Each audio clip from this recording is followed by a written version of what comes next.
Just to clear the air, I wanted to let everyone know that neither my crew nor myself had any idea that the house we were building was for a witch who fed off the bones of young children. Just wanted to let everyone know that.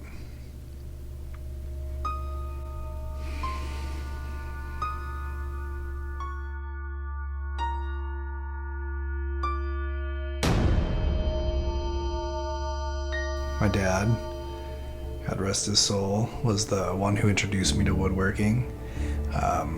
We had a little shop in our basement, and he would let me help out with whatever he was peddling around with down there.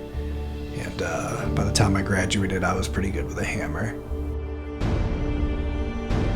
My first job was with a pretty well-known construction company in the area, but after a while, I decided that I'd start my own company. I always thought it'd be kind of cool to work for myself.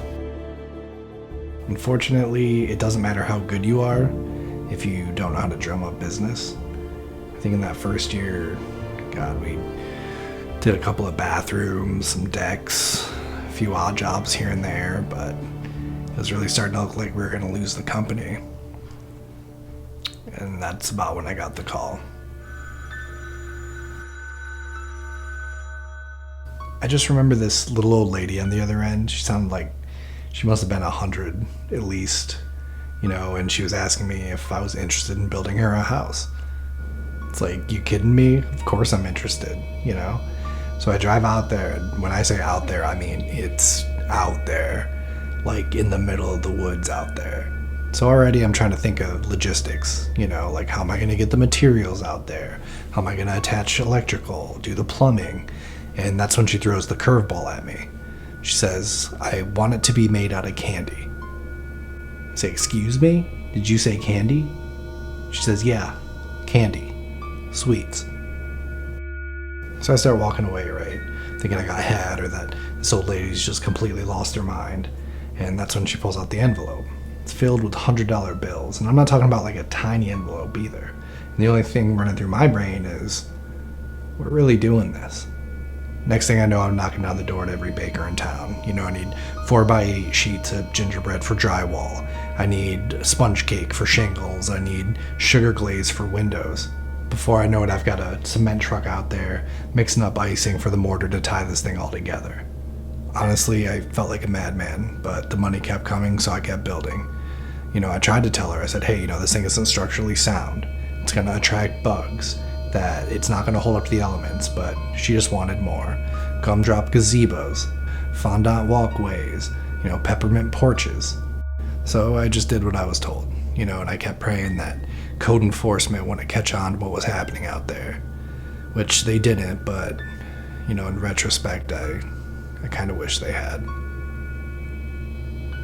What's that saying? Hindsight is 20/20 or something like that. I probably should have known something was up with the whole situation. There were some definite warning signs. Like, I was asked to build a stove big enough for, and I quote, 2 fat kids. And we installed some speakers on the outside of the house that played ice cream truck music. Like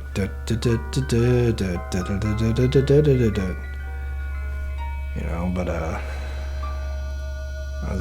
was building a business, and I was blinded to the fact that essentially what we were doing was building a trap for kids.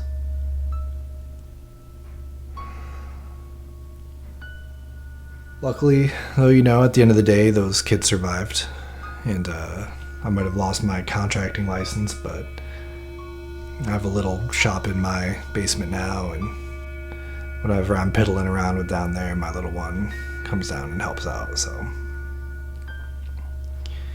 life is good.